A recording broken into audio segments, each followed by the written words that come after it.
नमस्कार शिक्षक साथियों, आपका स्वागत है टोटल नॉलेज एजुकेशन चैनल पर। आज हम देख रहे हैं कर्मचारी पेंशन की टेंशन में उलझा हुआ है। एनपीएस, यूपीएस, ओपीएस की टेंशन में कर्मचारी पेंशन के इंतजार में है। उसे संबंधित है हम खबर देख रहे हैं विसंगति। क्या विसंगति है? केंद्र सहित कई राज्यों में 25 साल की नौकरी पूरी तो पेंशन भी पूरी। पेंशन प्राप्त करने के लिए 25 साल की नौकरी पूरी करनी होगी, तभी आपको पूरी पेंशन प्राप्त हो सकेगी। खबर को देखेंगे विस्तार से। 2.25 लाख कर्मचारियों को नहीं मिल पाएगी पूरी पेंशन, क्योंकि 33 साल सेवा की शर्तें। 2.25 लाख कर्मचारी ऐसे हैं जिन्हें पूरी पेंशन प्राप्त नहीं हो सकी, क्योंकि पेंशन प्राप्त करने के लिए 33 साल सेवा करने की शर्त होगी। आगे देखेंगे यहाँ रिटायर हो रहे कर्मचारियों को बड़ी रकम का नुकसान। मध्य प्रदेश में 2.25 लाख कर्मचारियों को पेंशन का बड़ा टेंशन है। इसका कारण मध्य प्रदेश सरकार की एक शर्त है। दरअसल मध्य प्रदेश में प्रावधान है कि 33 साल की सर्विस पूरी होने पर ही फुल पेंशन मिलेगी।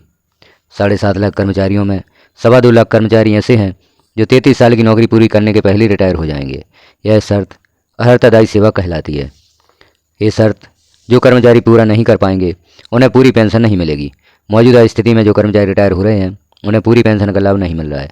अभी जो कर्मचारी रिटायर हो रहे हैं उन्हें पूरी पेंशन नहीं मिल पा रही है। केंद्र सरकार ने अपने कर्मचारियों के लिए 7वें वेतनमान के साथ इस अर्हता अवधि को घटाकर 25 वर्ष कर दिया था। इस कारण केंद्र के सेवानिवृत्त कर्मियों को पूरी पेंशन मिल रही है। देश के ज़्यादातर राज्यों में भी यही स्थिति है, लेकिन मध्य प्रदेश में केंद्र की तर्ज पर प्रावधान में संशोधन नहीं किया गया। तो यह संशोधन होना आवश्यक है, क्योंकि यदि 33 साल की सेवा कर्मचारी पूरी नहीं करता तो उसे पूरी पेंशन प्राप्त नहीं होगी। और अधिकांश कर्मचारी ऐसे हैं जो 33 साल की सेवा अवधि पूर्ण कर ही नहीं पाएंगे और उन्हें पूरी पेंशन का लाभ नहीं प्राप्त हो सकेगा। इस शर्त का नुकसान इन कैटेगरी के कर्मचारियों को, जो यह शर्त है 33 साल के, इससे किन कर्मचारियों को नुकसान है उसे भी हम देखेंगे। जिनके विभाग का दूसरे विभाग में सम्मेलन हो गया, इस कारण वरिष्ठता की गणना सम्मेलन के बाद से की गई। इससे 33 साल या ज़्यादा की नौकरी करने के बावजूद इनकी सेवा अवधि 7 साल कम हो गई। दैनिक वेतन भोगी संविदा कर्मचारी नियुक्त होने के बाद नियमित हुए कर्मचारी, जब से नियमित हुए तब से ही उनकी सेवा अवधि शुरू होने की गणना की गई। इस कारण इन्हें वरिष्ठता में 6 से 10 साल तक का नुकसान हुआ। अनुकंपा नियुक्ति वाले कर्मचारी सरकारी कर्मचारी रहे। माता पिता की मृत्यु के बाद जिन लोगों को अनुकंपा नियुक्ति दी गई उनकी सेवा अवधि की गणना भी नियुक्ति दिनांक के बाद से ही की जा रही है। जो हाल में कर्मचारी रिटायर हुए हैं उन्हें भी सालाना 60,000 तक का नुकसान है। ऐसे बीना तिवारी विंध्याचल भवन में आर्थिक एवं सांख्यिकी कार्यालय में सहायक ग्रेड 3 के पद से पिछले साल 30 जून को रिटायर हुई। 1986 से गैस राहत विभाग में कार्यरत थी। 1996 में आर्थिक एवं सांख्यिकी विभाग में सम्मेलन हो गया। इनकी 10 साल की सेवा की गिनती ही नहीं की गई। पेंशन 25,000 रुपये बनी। पूरी पेंशन बनती तो 35,000 रुपये बनती। यूपीएस लागू होती है तो सभी संवर्गों को फायदा होगा। यदि यूपीएस लागू होती है तो देखेंगे किस प्रकार से सभी संवर्गों को फायदा होगा। इस संबंध में कुछ यहाँ पर वक्तव्य दिए गए हैं। सामान्य प्रशासन विभाग की राज्य समिति ने पिछले 3 साल में कई बार शासन से पूर्ण पेंशन लागू करने की सिफारिश की थी। इसका समाधान यह है कि केंद्र द्वारा प्रस्तावित यूनिफाइड पेंशन स्कीम प्रदेश में लागू होती है तो सभी संवर्गों को फायदा होगा। यह कहना है रमेश चंद्र शर्मा जी का, पूर्व चेयरमैन राज्य कर्मचारी कल्याण समिति जीएडी। यह मामला शासन के संज्ञान में है। विभिन्न विभागों से इस बारे में जानकारी बुलाई है। अलग अलग स्तर पर इसका परीक्षण कराया जा रहा है। यह कहना है संजय दुबे एसीएस का। तो इस प्रकार से यहाँ पर देखा कर्मचारियों को किस प्रकार से अपनी पेंशन की टेंशन है और 33 साल की सेवा पूर्ण करने पर ही उनको पेंशन के वो हकदार होंगे, पूर्ण पेंशन मिल सकेगी। अब इसका उपाय जो यूपीएस है उससे कुछ फ़ायदा हो सकता है कर्मचारियों को, क्योंकि अभी तो ना यूपीएस समझ में आ रही है और ना ही एनपीएस।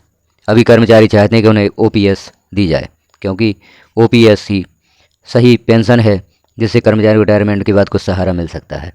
तो इस प्रकार से हमने यहाँ पर देखा पेंशन के बारे में, कैसे कर्मचारियों को पेंशन का नुकसान हो रहा है। 2.25 लाख जो कर्मचारी हैं उनके लिए भी पेंशन का बड़ा टेंशन उत्पन्न हो गया है।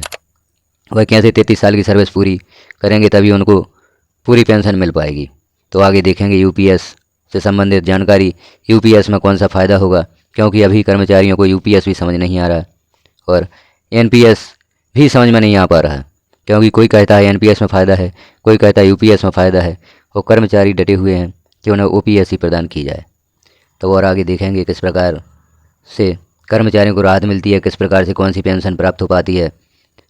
तो यहाँ पर कर्मचारियों से संबंधित जानकारियाँ आपको इस चैनल पर हमेशा उपलब्ध रहेंगी। जानकारियाँ पब्लिश की जाती हैं। विद्यालय में होने वाले ऑनलाइन कार्यों की भी जानकारियाँ आपको दी जाती हैं।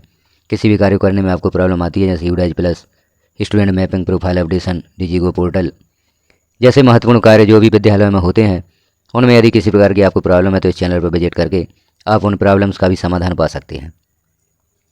या आप कमेंट बॉक्स में भी बता सकते हैं किसी भी कार्य में आपको कोई प्रॉब्लम है तो उस समस्या का समाधान भी आपको देने का प्रयास यहाँ पर किया जाता है। तो चैनल को सब्सक्राइब कर लें, वीडियो को लाइक करें, साथियों तक शेयर करें ताकि यह जानकारी सभी तक पहुँच सके। आप चाहते हैं महत्वपूर्ण जानकारी आपको सबसे पहले प्राप्त हो तो बेल आइकन को क्लिक कर ऑल पर प्रेस कर दें ताकि जैसे ही कोई जानकारी पब्लिश की जाती है वह सर्वप्रथम आपको प्राप्त हो सके। वीडियो को लास्ट तक देखने के लिए आपका धन्यवाद।